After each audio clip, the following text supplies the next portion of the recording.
Alors, ceci dit, Jésus n'aime pas que les pécheurs s'intéressent à la situation d'autres pécheurs.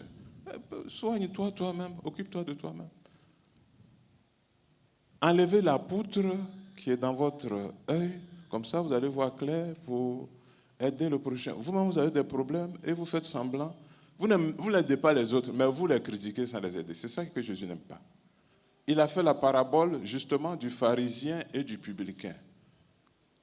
Et il montre comment c'est incohérent. Tu es pharisien, tu es juste, tu pries. Seigneur, je te remercie de ce que je ne suis pas comme les autres hommes, voleurs, adultères, etc. Je jeûne, justement, je jeûne 2 fois par semaine, je paie ma dîme, etc. Et il s'en va jusqu'à dire, je te remercie de ce que je ne suis pas comme celui qui est au fond de... L'autre est là-bas en train de prier et ne lui a rien fait. Toi, tu es juste, c'est bon. Mais dire à Dieu, remercier Dieu de ce que tu n'es pas comme celui qui est dans le fond là-bas. Jésus dit, c'est en partant là. L'autre, et on dit, il n'osait même pas lever la tête, il dit, Seigneur, prends pitié du pécheur que je suis. Nous ne connaissons pas les efforts des autres. Et soyez tranquilles. Jésus dit, il n'est pas venu pour les justes, mais pour les pécheurs. Je n'encourage pas les pécheurs, Jésus non plus.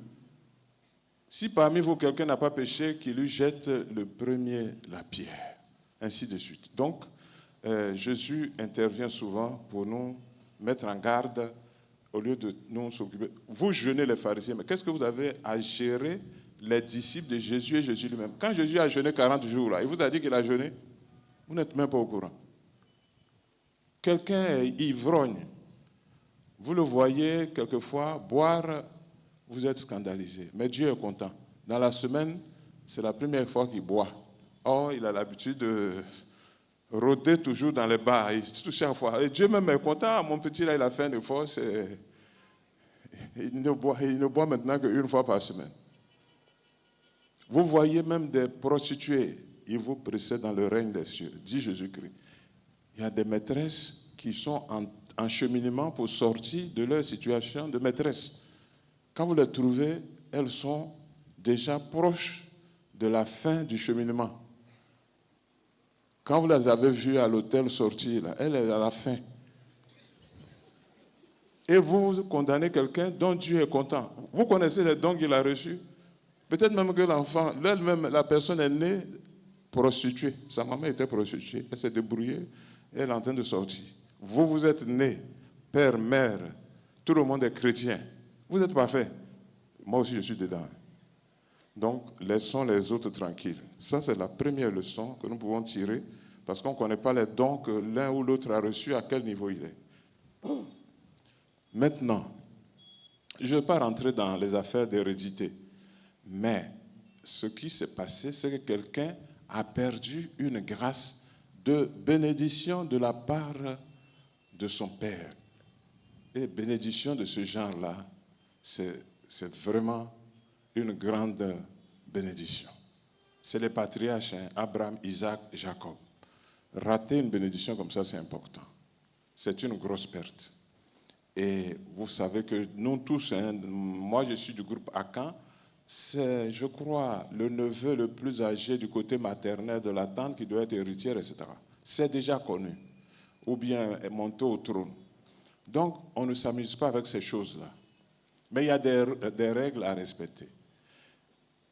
Pourquoi Ésaü a perdu la bénédiction? Tout simplement parce qu'il revenait des champs, il avait faim. Et c'est pour un plat de quoi? On connaît même le lentilles. Il avait envie de manger. Comme son frère ne veut pas lui donner, il sait qu'il y a quelque chose qui peut toucher son frère. Il dit, si tu me donnes ça, je te donne en échange ma bénédiction. Lui, il croyait qu'il plaisantait. Son frère lui a donné le plat, il a mangé. Mais Dieu va s'arranger pour que sa propre prophétie se réalise. Il a dit, il a oublié. Donc, finalement, il va vraiment perdre la bénédiction. Nous recevons tous des grâces. Certaines grâces nous sont destinées. Et le diable, malheureusement, le sait d'avance. C'est à nous de protéger les grâces que nous recevons. l'épître aux Hébreux, au chapitre 12, dit, pour un plat de nourriture, il a perdu la bénédiction. Et quand il a voulu, il a pleuré amèrement, il n'a pas pu rattraper. Parce que Dieu a vu le serment que vous avez prêté. Et les grâces, être prêtre, tu reçois un don, mais il n'est pas comme les autres dons. C'est un don à caractère. Éphésiens 4, verset 30. Vous avez reçu un sceau, c'est un sceau, ça ne va plus s'enlever. Donc respectons le sceau qui est en nous pour ne pas le gaspiller là où il ne faut pas. Il y a un autre qui a perdu aussi la bénédiction. C'est Ruben, le plus âgé des enfants, des 12 fils de Jacob. Pourquoi il a perdu sa bénédiction? 1 Chronique chapitre 5 nous dit, parce que il est allé avec l'une des concubines de son père. Il est allé avec une des concubines. Il est le plus âgé, c'est lui qui devait recevoir la bénédiction. Lui aussi, sortir avec la femme de son père, ça ne peut pas marcher. Donc, le texte nous dit, sa bénédiction a été transférée au fils de Joseph. Joseph est le grand frère de Benjamin. On a transféré sa bénédiction aussi à quelqu'un d'autre. On peut perdre les bénédictions. Mais là où je voulais attirer votre attention, chers futurs diacres et prêtres, c'est l'avertissement que Jésus donne dans l'Évangile sur les talents. Matthieu chapitre 25. Serviteur mauvais et... Quel terme Jésus a utilisé? Il dit, il est mauvais et quoi? Aidez-moi. Mauvais et paresseux. Tu aurais pu mettre, on a distribué les dons. Tous ceux qui sont venus, voilà, tu m'as donné tant, j'ai gagné tel talent. Tu m'as donné tel talent, j'ai gagné tel talent. Le seul qui a parlé longtemps, c'est celui qui n'a rien fait. Il a eu un talent. Parce que Dieu, il regarde ta capacité de remboursement, comme à la banque. Et il te donne le don. On lui a donné un talent et il a creusé, il a mis en terre. Et quand le jour du remboursement est venu, celui qui a reçu 10, il dit, voilà, tu m'as donné 10 talents, j'ai gagné 10 talents. Lui, il vient en dernier, il prend son temps.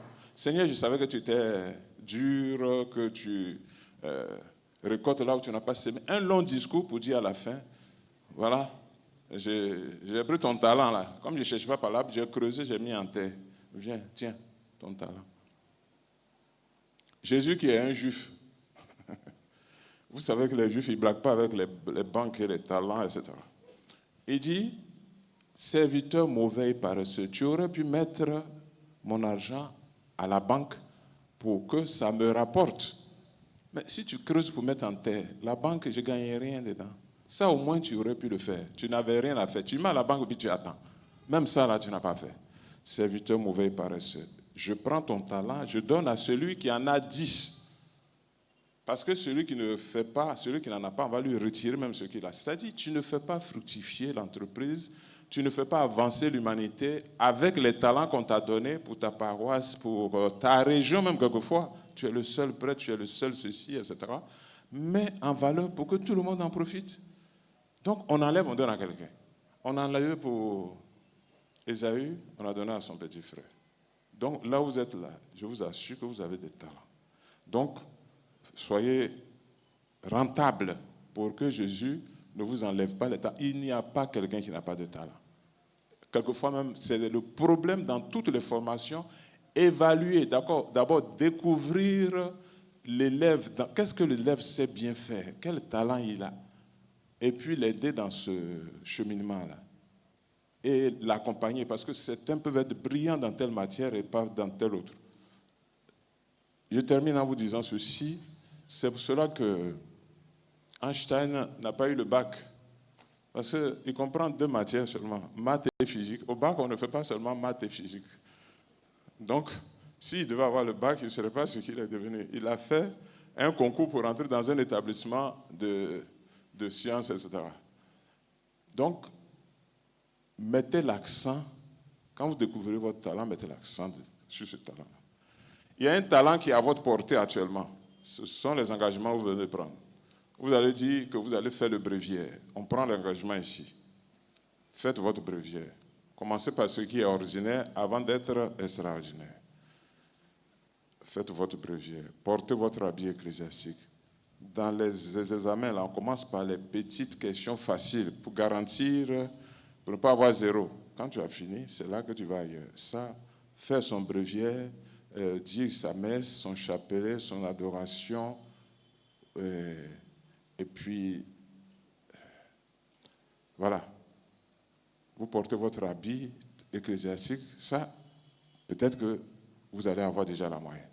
Et puis maintenant, vous excellez là où vous avez votre talent. L'élément, c'est encore en Italie. J'ai trouvé un ingénieur de TP, travaux publics. Il me dit, moi, je ne suis pas fort. À l'école, là, je ne suis pas fort. Brillant, maths, physique, non, je ne suis pas comme ça. Je connais un peu, je suis moyen. Mais je travaille. Le temps que les autres prennent pour comprendre quelque chose, moi, je ne suis pas capable. Rapidement, là, je ne suis pas capable. Mais je travaille. Et j'ai pu même découvrir quelque chose dans mon domaine qui intéresse les autres. C'est mon secret. Ce que les autres comprennent en 5 minutes, peut-être je vais comprendre en 30 minutes. Mais je travaille. Je travaille. Saint Jean-Marie Vianney est notre saint patron. Si c'était l'école de son temps, il ne serait pas prêt. Il a été renvoyé de l'école. Les chrétiens que vous voyez là, ils ne vont même pas demander quel diplôme vous avez. Ils ne vont pas vous demander qu'est-ce que c'est que la transsubstantiation. Ils ne savent pas si il y a eu au royaume de Juda, au royaume d'Israël, ça a été divisé. Tout ce que vous connaissez, vous êtes assis, rempli, vous vous attendez à ce qu'on vous pose des questions dessus. Ils ne vont pas vous poser des questions dessus. En vous approchant, ils doivent sentir qu'il y a un parfum de spiritualité, quelque chose, votre accueil, votre douceur, votre maîtrise de vous-même pour répondre aux gens. Toutes les petites qualités, là, c'est ça qui va faire votre valeur. Saint Jean-Marie Vianney n'était pas fort à l'école. Il a été renvoyé de l'école. Il a jeûné, il a fait tout, il a été renvoyé. Mais comme il était généreux, il confesse jusqu'à ce qu'il dorme. Soyez à l'heure à la confession. Il confesse jusqu'à ce qu'il dorme. Je dis à l'heure, hein, je n'ai pas dit il faut à l'heure. Les chrétiens viennent, ils nous attendent. On n'est pas là. Alors qu'on a dit que c'était l'heure. Venez à l'heure.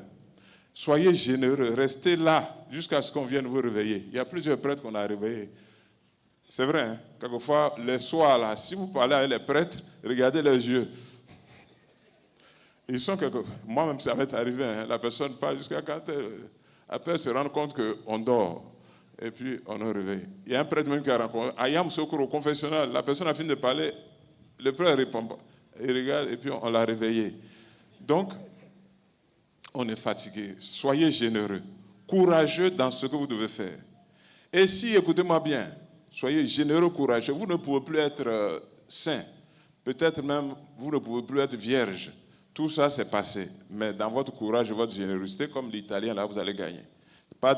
Saint Jean-Marie Vianney, si vous êtes généreux, courageux, confessez. Il a prié 10 ans, jeûné au Saint-Sacrement pendant 10 ans avant qu'il commence à avoir les premières conversions.